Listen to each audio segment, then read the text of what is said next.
just a quick bio. So everybody, this is the big man, Shawnee Sean. He's a close friend of mine. He's also a client, former Marine, just like me, New Yorker, politician. What shit? What else? Former rugby teammate, right? Uh, shit, we Yeah, trained at the yeah. same gym. I don't even know what else we did. Gyms. And now we're done with all that shit. And most importantly, Yeah. you're in Libya now, and I want to know. As soon as you said that you were sleeping outside, you got me. Let's go. Talk to me. What the hell are you doing? Well, I'm actually in Palestine, not Libya. Ooh. Okay, okay. Yeah, so yeah, in the middle of all this, I'm in Palestine. I actually was here back in March and April. I think Mhm. we do the episode then? No, I think it might have been after before, but Yeah, you were in Spain. can't remember. Yeah. I was in Spain last time. Yeah, so now I'm back here again because I was here last time in March and April. Now I'm back here for like, I've been here for like a month now. I was in Turkey right before this, just for like a week, and now I'm out here doing some journalist investigation report. Got another 2 weeks, then I'm gonna head off to Lebanon for another week, and then Egypt for another week, and then go to UK for like a month. So it sounds like every So week we'll I'm be not going doing a. back to. What's that? Go ahead. I was just saying I'm not gonna go back to the US until like after November. Ah, good. You got time. So that means Yeah, every week you're going to be coming on. You're going to be filling us in on what's going on. give me an update. Yeah. Actually, yeah, each country wherever you go is gonna be interesting. So what are you doing there now? So right now, I've been traveling along throughout the West Bank. Um, especially like with the war going on right now.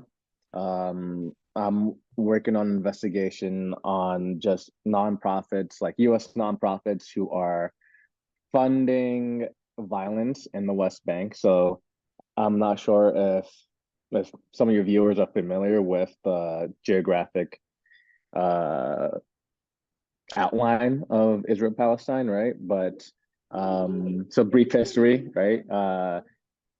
1948, the Nakba happened. That's when Israel came into existence by colonizing Palestine.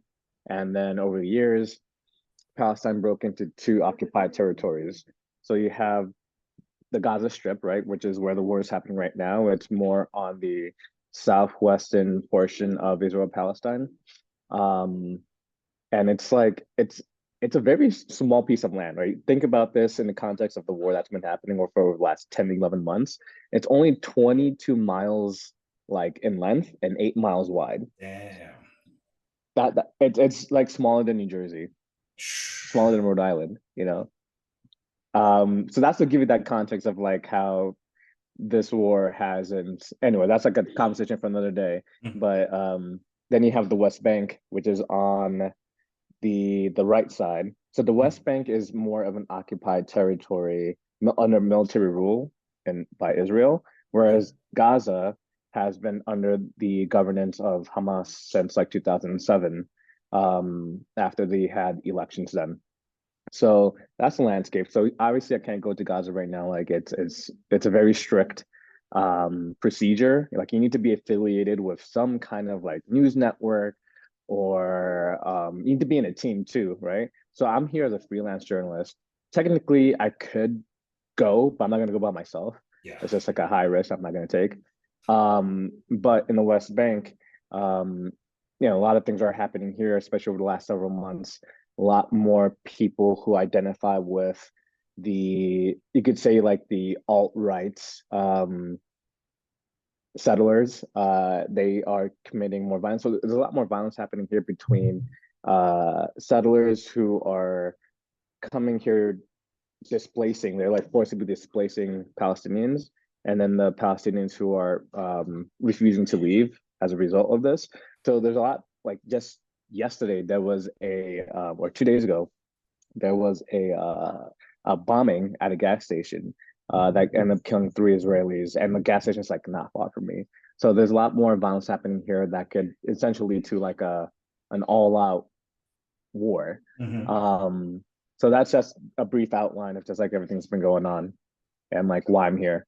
Okay. But to the core of my work, I'm here to cover how U.S. Israel has like a long history, so there's like a lot of nonprofits that support settlement expansion in the West Bank. Um, so recently, the U.S. has put sanctions on settlers who have like broken the law, like international law, U.S. laws, even Israeli laws. So as a result, U.S. has placed sanctions on them, but there are like nonprofits who have been um, funneling money to these violent settlers for like a very, very long time. So I'm just doing a deeper dive of like what the relationship is like between the money that they give and the project that they are claiming that they're doing, which is environmental stuff, agricultural stuff, but a lot of the money is actually being used for state violence that's being committed. So the U.S. sends Yeah, money as whatever to some group, and then this group takes it, and they're supposed to be doing good with it. I'm assuming, right? Giving food, right, stuff like that. Resettlement, right. like you said, Right. So and instead, it's not the U.S. government per se. It's the nonprofits, right? So like U.S. nonprofits.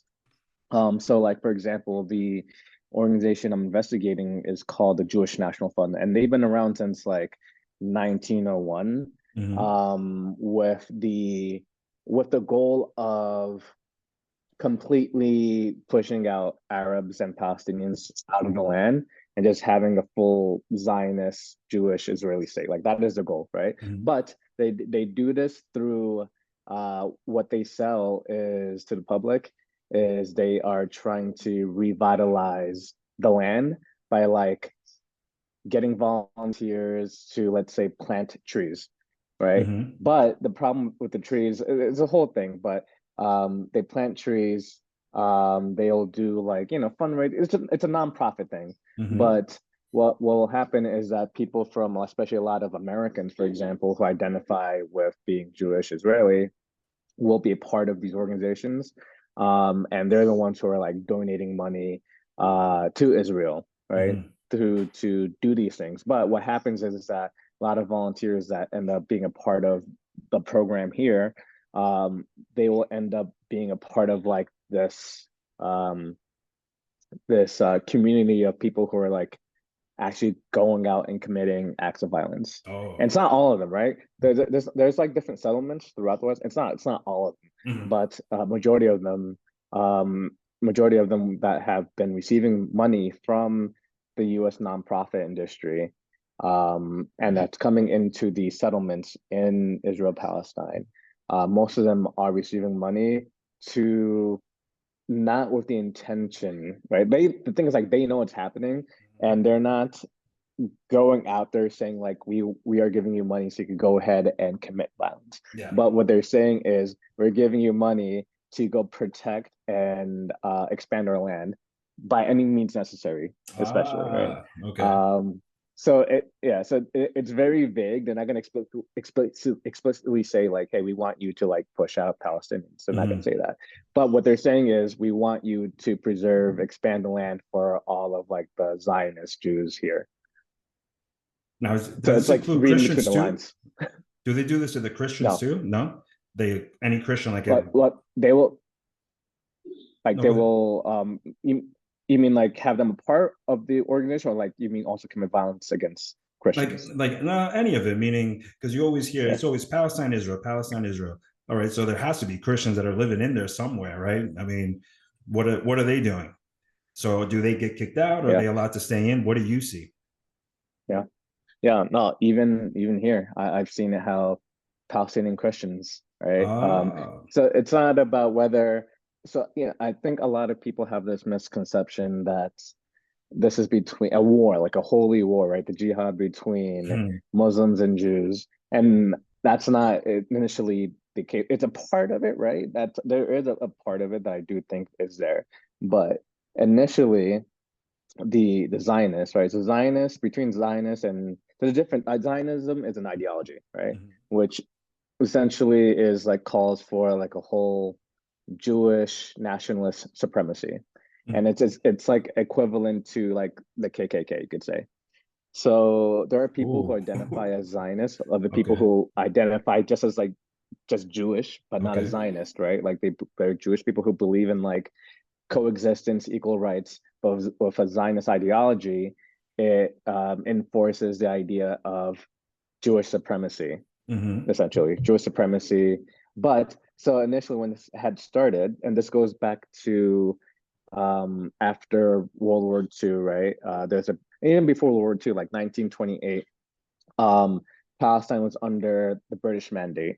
And so at this time, Jews and Palestine, and there are other tribes that have existed in the land of Palestine. Palestine was not a state, Hmm. but they were groups of people.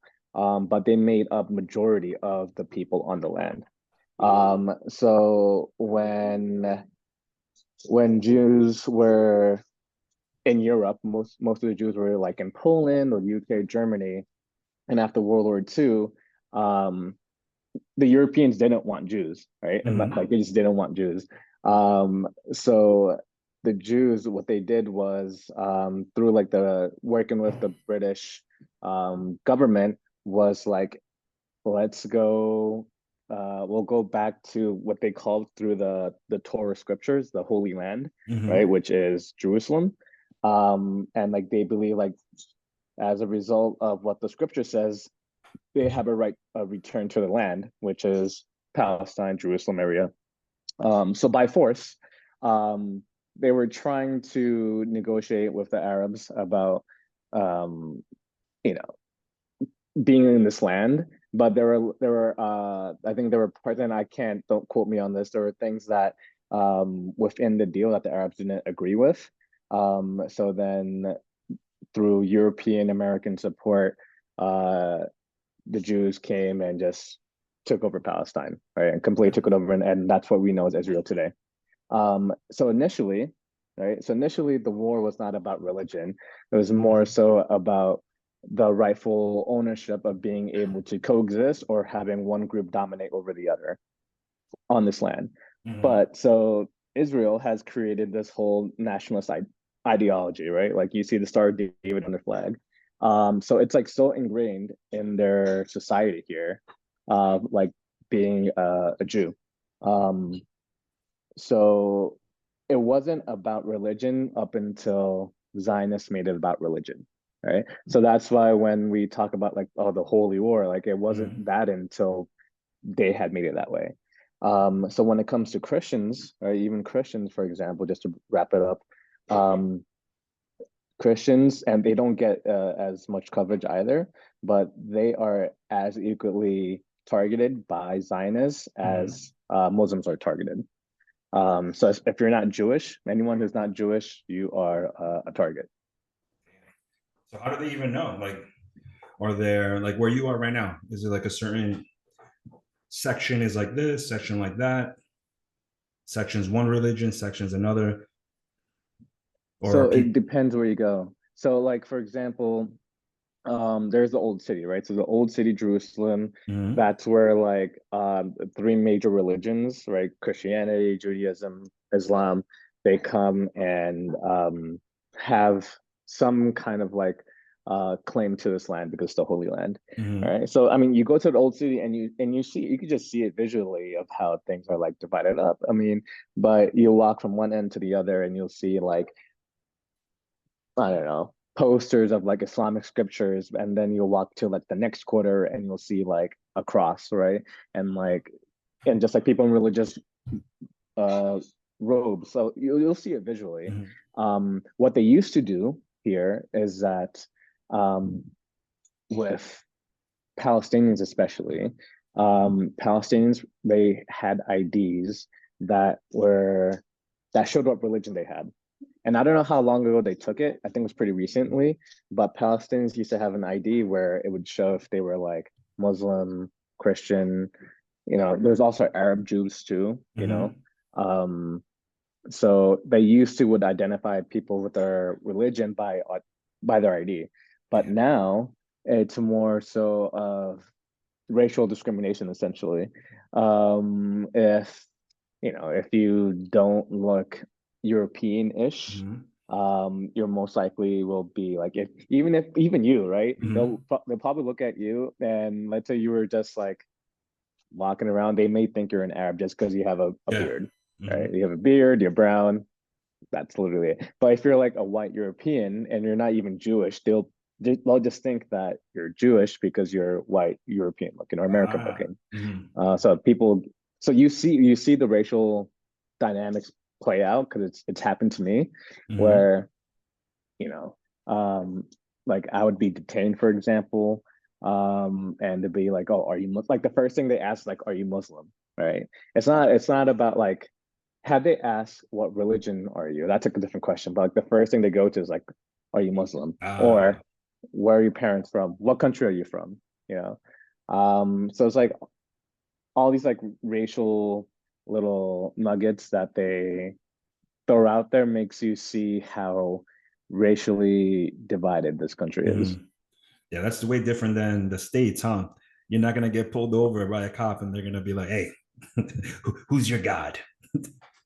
Yeah, in the States is Right, way different right, than that. right. It's way So, different. and so when you just said you would get detained, come on, what's going on over there? What they do? They beat you? They hit you with some sticks? Uh, no, I mean, to be honest, like even a few days ago, I was literally just walking. I was walking by a mosque. I was not even going to the mosque. I was walking Hmm. by. I'm on the phone with my dad, and what happened was just like the night before, um, the Israeli military started military raids at some refugee camps nearby. Hmm. Because there are groups and there are resistant groups over there who are fighting against the military. So the last few days, most of like the cities and towns in the West Bank have been like on like a semi lockdown, but businesses uh have been on strike and just closed down the businesses, and everything has been closed except for like the religious sites. So I'm walking by, and because there's a lot more police presence during this time, I this cop or a soldier, he like he comes up to me and he takes like without even saying a word, right? He doesn't say a word. He grabs my phone and gives it to me. Like he didn't take my phone, but he gives it to me and like rips my bag off me and he's like, "Where are you from? What are you doing here?" I'm like, "Motherfucker, I'm American, and why the fuck are you touching me?" Damn. Damn. You know? Hmm. So yeah, I mean, I've been detained. I've been arrested like the last time I was here. I was just like arrested for recording, just video Hmm. recording Okay. of collecting documentation for my work. So you get arrested for like stupid shit like that. Um, but being arrested, uh, just as I don't want to make a racial thing, but like you see and you feel it when you are a brown person here, and when you're especially if you're not Palestinian, Hmm. you see how like the racial dynamics still play out, and it's like so systemically embedded in like their institutions. So yeah, I mean they're not afraid to put their hands on you, and like they have um like they legally are allowed to like put their hands on you. Not the way that the cops do in the US, because there's like in the US, obviously there's like a lot more like laws and procedures, right? Hmm. But here it's just like there's complete impunity of like what cops and soldiers can do, like the way they arrest you, the way they question you, the way they put their hands on you, just like there's like very little legal ramifications behind anything that they do. Yeah, they'll just choke slam you then. No, yeah, Yeah. I like a couple months ago, I was at a I was I was at a protest here, and I saw a cop like he threw like, and like mind you, the protest I was at was it was Jewish people protesting against the government, right? Hmm. Protesting against the war, and I'm just observing, and so even their own citizens who are protesting what's going on, the cops like put my friend in a chokehold and just like body slammed her, and I'm like, Damn. yo, that wouldn't like it happens in the US, sure, right? But it's like to the extent here, it's like it's fucking insane. They don't care. They do what they got to do. Damn. And Hmm. you said that you're in lockdown, kind of, sort of. So what besides the religious? You said there's no stores that are open right now. Like if you want Things have been food. opening up now. Things have been opening up now. Hmm. I would say like the last 3 days, right? So what to say? Today is Sunday, so I would say like the last 3 days, things have been like closed. Some places haven't remained open, but most Hmm. places were closed. I think today feels like the first day where things are starting to open up again, but it's a lot of it is because of the the military operations that are happening in the refugee camps nearby. But again, just yesterday, three Israelis were killed nearby. So there's like an higher alertness of police and military presence, like in the Hmm. surrounding areas. Well, I'm here in Bosnia, in So, Tuzla. I'm here in Tuzla, in Bosnia. So whenever, let's say, I got to go to the bank and I have the business here, I have a business in the States, I transfer money around and shit like that. And there's some days where this bank here, like in Bosnia, it's slower. Everything is paper, meaning you got to get stamps, you want to mhm, take money out. It's a bunch of nonsense unless you go to the ATM. But since I have the US bank accounts, I got to change things over. And over here, they always give me a hard time. Oh, it'll be 2 business days. Oh, 3 business days. Oh, you got to pay this fee mhm. because you're bringing this money in. So where you are now, what do you do when it comes to money? Like, how do you pay for things? Yeah, it depends where I am. So like right where I am currently, it's like there's literally one store in the village. It's like Exactly. one. Yeah.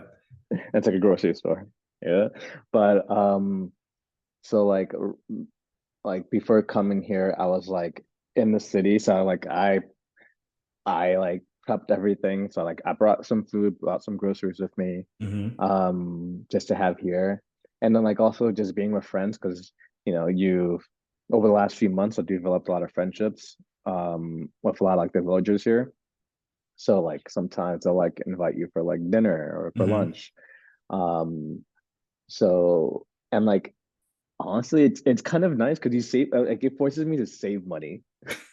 It forces me to save money because I'm sure it's like, just living in Europe or like the US, you constantly are like having to spend like money every day for like stupid shit, right? Hmm. Yep. But here, like today, I only bought like this bottle of water. It's Hmm. like less than like 10 cents. Damn. At the And grocery and it's store. good water too. At the grocery, and this is like really, really good water. So what? So like when it comes to like eating, then let's like, what do you eat? Like, what'd you eat today? I know it's random, but like I do bodybuilding. I love to eat. I'm always fucking hungry. So Yeah, or do I dude, gotta that do we gotta go military Marine Corps style? And all right, I'm not gonna eat breakfast or lunch today. I'll just eat dinner. honestly, today I would say since last night's been that way. Hmm. Um, so for the most part, I think this trip compared to my last trip was, I was doing more field stuff last trip, but this time around because I'm doing like a mix of both, I've been able to maintain, like a decent active lifestyle, right? Like I'm still going to the gym even while I'm here, right? Like there's gyms in the cities. So I'll go to the gym. I'm still maintaining a very decent lifestyle, eating good food. But when I'm like in like more of a isolated, desolate village like this, it can be hard. Um, just because of there's no grocery stores, I may not have access to food all the time. So I'm like munching on protein bars, munching on I'm snacking right now. Because I haven't like I've had a good breakfast this morning, but since last night, I had to go respond with an activist to go do night watch at a villager's house because a settler had come and broke the window. But like it was like late at night, so dinner time was already gone, But by the time we got there, it was just coffee and tea. Like the people here fucking love the coffee and tea. Like they love the coffee and tea. Yeah, yeah. So that's all you get is like coffee. So I was like, I had like 3 glasses of coffee and tea last night, and then this morning more coffee and tea until I got back to where I am now, and I was Mhm. able to make a decent breakfast: oatmeal, some eggs, bread, coffee. But I haven't even had lunch just because it's where the fuck am I gonna get lunch? Yeah, So what I'm is it? basically It's waiting to get dinner. yeah, because it's almost three It's o'clock like now. 3. over here is 3:30. Oh, so you're only an hour difference. It's 2:30. Yeah, yeah, Yeah, it's not that bad. And so, what do you do like at night? Is there internet, Wi-Fi like this, or does it go on and off? yeah. Right where I am, there's Wi-Fi. So the village I'm at right now, it's known for a lot of international people coming through, people who like have done like activism, people who've done like intellectual shit, just around Palestine. Mhm. Um, so it's become like a hub for activism. So a lot of people come here, and so everything's set up here. There's like a whole kitchen area. There's Wi-Fi. Wi-Fi is decent. Um, yeah, so that's how. But most places, you have service. It's not like the worst service. You'll have 5G, some LTE, but like if I go to like other parts of throughout Palestine, like some cities are more developed than others. It's just like literally like any other place in the world, Mhm. right? Like you go in the middle of fucking Idaho, right? Yeah, Corn country, whatever. Like, oh, Idaho's potato, right? Idaho's potato. You same go in the shit. middle of fucking same shit. You go there, I'm sure you're not gonna get fucking Wi-Fi barely anywhere. Yeah. But if you go to the main city, you'll find Wi-Fi. You Hmm. know. Another good thing, what I like about here though, is that unlike the US, you could literally go to like any like cafe or store or whatever, pharmacy. You ask for the Wi-Fi and they'll just give it to you. You don't have to like buy Yeah. coffee, you don't have to buy shit. Bro, you go in there like, hey, can I get Wi-Fi? Yeah, like, yeah, sure. And they give you the Wi-Fi password. Yeah, that's nice. That's super nice. Yeah, in the States, I remember, The no, you got to buy internet's, this, you got to buy that. No, you yeah, don't have any. not here. It's like the bathroom. Not here. Yeah, Is there? people here, uh-huh. No, no, go Go ahead, go ahead. ahead. I mean, just No, saying that people here are just a lot more easygoing with shit like that. and they're not as uptight. Especially we're from New York, bro. New York is its own world. It's its own bullshit. It is. It's its Uh-huh. Uh-huh. own complete little world outside of a world. Everywhere else. I mean, What even what else here. Oh, go ahead. what I'll say about New York though, one thing I do miss right now is like the the simplicity of just like waking up at let's say 6 or 7 a.m. and Hmm. going into like the corner deli and getting like a sandwich and a coffee or a juice. You can't do that shit here, bro. Like whether it be with the Jews or the Palestinians, like Hmm. nothing's open until like 9 o'clock in the morning. Literally nothing's open until like 9 o'clock in the morning. So I Hmm. can't get like and everything is far. Everything is like a 10-15 minute walk Damn. versus I mean it's not that far, right? Technically it's No, not that but far, right? 10-15 minutes, whatever. But in comparison to being in New York, when literally I could step outside and everything's right there in front of hmm. me, major major adjustment. Yeah, well, I could imagine. I mean, for me, I've slowly, the only thing I miss, I'll say, is pizza. That's it. I don't miss anything else. I don't miss, uh, I like the fact that there's not a million people. I like the fact that everybody says hi or good morning, dobro jutro, jutro. I get on the elevator, people smile. Uh, It's just that I like the food. I don't mind picking my eggs, going downstairs, grabbing a couple. But pizza, I miss because here I'm not going to say it's bad, it's passable. But as soon as every time I go and I ask me, I don't like, know, man. bro, when they ask me ketchup, and I just want to, what do you mean ketchup? Yeah, bro, they put mayonnaise and ketchup here. I don't know, On the whatever. pizza. On the pizza, Oh mayonnaise and man. ketchup. Wow. Uh, but I do miss getting a Dude, slice. Even Domino's, I out miss. outside Domino's. Yeah, Domino's and the simple shit like that, man. I would say outside of Italy, I wouldn't want to get pizza outside of New York. Maybe Chicago. That's about it. With their deep dish bullshit. Yeah, Yeah, whatever. I'll take it, whatever. yeah, it's all right. It's not the best, but pizza. Yeah. I got a guy here. He started telling me about Taco Bell. They opened up one here in Sarajevo. In the whole country, they opened up one Mm. Taco Bell. So they're thinking about making a trip to go to get Taco Bell. And I was like, you know what? I'll join in on that. I'll see what kind of Right. nonsense. It won't be the same, I know, but That car, that car ride's gonna be filthy. Oh my God, on the way back, it's disgusting. The car ride on the way back on the way back. It's gonna be disgusting. I haven't had Taco Bell, bro. How long? I don't even know how long I've been here. Over a year and change. Yeah, Damn, it's been a yeah, little over a year. Yeah. Wow. yeah. April. Yeah, so a year and a half almost, give or take. Yeah, Yeah, yeah, yeah. I live in luxury compared to Oh. the village apparently that you're in. I don't know. It might be easily comparable. So, is there now? This is a random question. Is there any Uh, of the in the village you're going into, or when these people are showing up, guys, we could wear whatever we want. Can you wear tank tops? Because it's hot. as a Or guy, yeah. yeah. I mean, um, yeah, relatively, yeah. Mm-hmm. I would say you can wear shorts, you can wear tank tops, but I think it's just very cultural custom, right? If you're gonna like go to a family dinner, if you're gonna have dinner with people, or you're gonna like go to like the mosque, then you should Oh like yeah. dress appropriately. Mm-hmm. But throughout the day, yeah, I mean, people really don't care. No, just asking because over here, if I wear a tank top, Yeah, there's not that many guys that wear them here, and it'll be hot. These guys are in jeans. I'm like, it's 90 and dude, change, 90 and yeah, change, or 40 degrees Celsius for the Europeans, and these guys are in jeans and a t-shirt. I'm like, how are you guys not dying? yeah. Even though I was in Turkey, bro, I was just like, so only reason why. So I was thinking of just like wearing long pants the whole time, just because I just want to blend in and not Mm-hmm. be, hassled on the street for like Mm-hmm. being sold whatever, Yeah. right?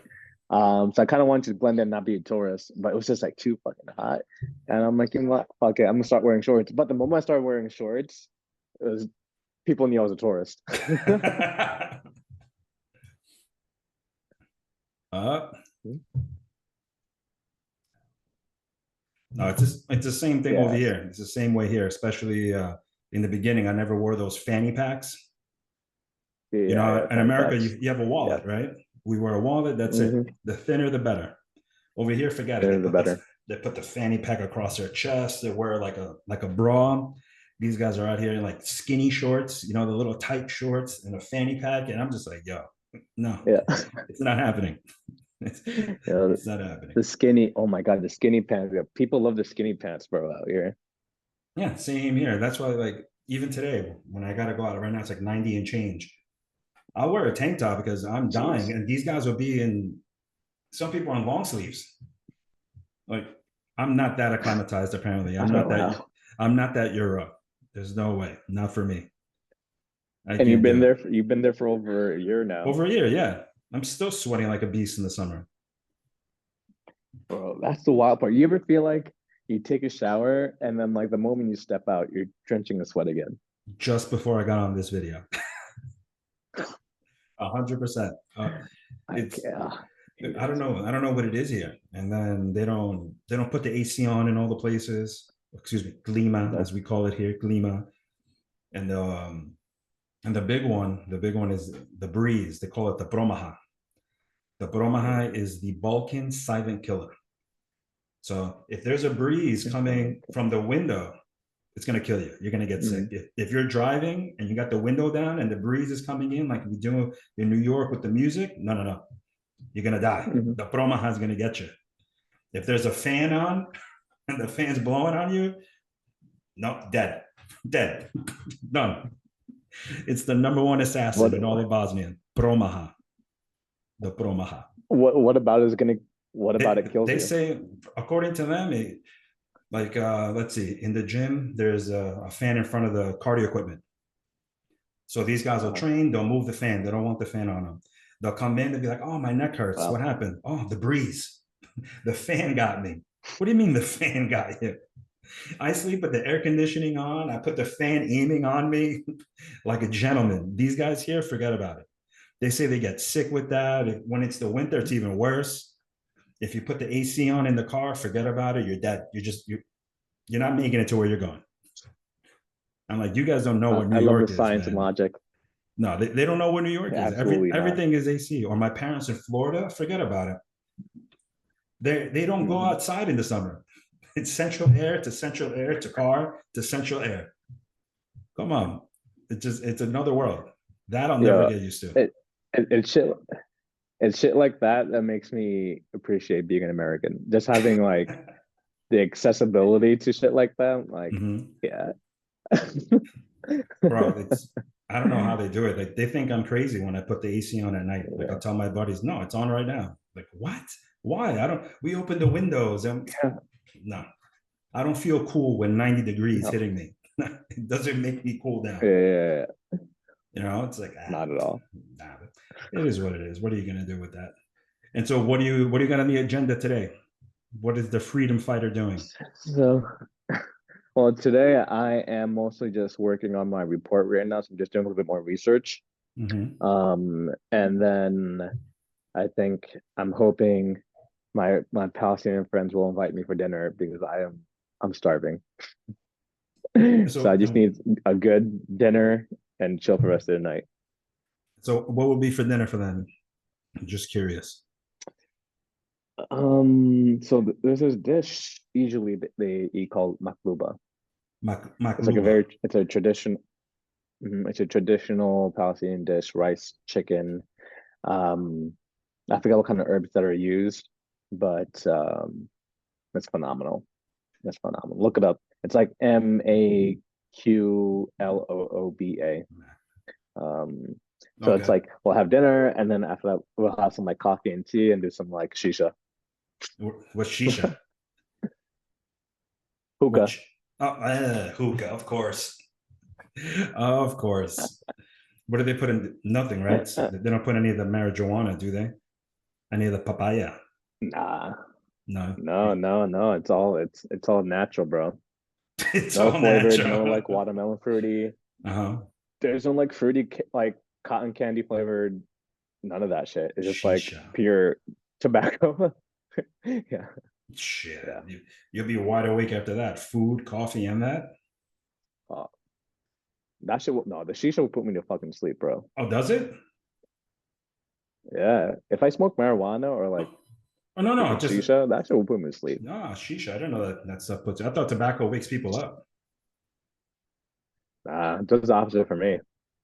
No, I don't. I mean, I don't even I know smoke. So. something about something about. I mean, I don't smoke often either, but like here, I kind of just like partake in it with them. Mm-hmm, If mm-hmm, I never really do when I'm back in the States, but here I'm like, it's just part of like the custom, mm-hmm, mm-hmm. and and like you're able to just whatever hang out. But something about exhaling the smoke just like alleviates a lot of. I feel like my energy from the day is also being released as I'm Mm-hmm. exhaling the smoke, and I just feel a lot more relaxed. So I think the more relaxed I am, the easier I am uh, able to go to sleep. Ah, yeah. This Uh, there's hookah here all over the place. I never tried it. I've never tried hookah. No idea. No idea what it tastes like or what you're it's not missing about. out too much. Yeah. Well, I mean, I need to sleep, Yeah, so that wouldn't be a bad thing. So it's an easy day for you, an easy day for the freedom fighter. And then when are you going to the? yeah. I got a couple more weeks here. Okay, I got 2 more weeks. 2 more weeks, and I'm going to Lebanon. damn, 2 more weeks. So you're just. Is there any specific place, or you can't say where you are in Palestine? Yeah. I mean, I can say I'm like here in the West Bank. Is the village is called Masafariata. It's like a huge Masaferiata. town. And yeah, and within the town there's like villages. Mm-hmm. So I'm here in Masafariata for like another week, and then from here I'm gonna go to Bethlehem, Oh, um, and to start winding down my trip. Um, and then from there I get on the plane. I had to go to Jordan, so there's like two ways of like getting out of here. Either I go through Tel Aviv, but mm-hmm. because the war up north is a lot more intense, a lot of Mm-hmm. flights have been canceled. So the other option is to go through Jordan. Mm-hmm. And through Jordan, I'll have to take a bus to Jordan. Then through Jordan, I'll go to the airport and fly over to Beirut, Lebanon. Damn. That's serious. Yeah.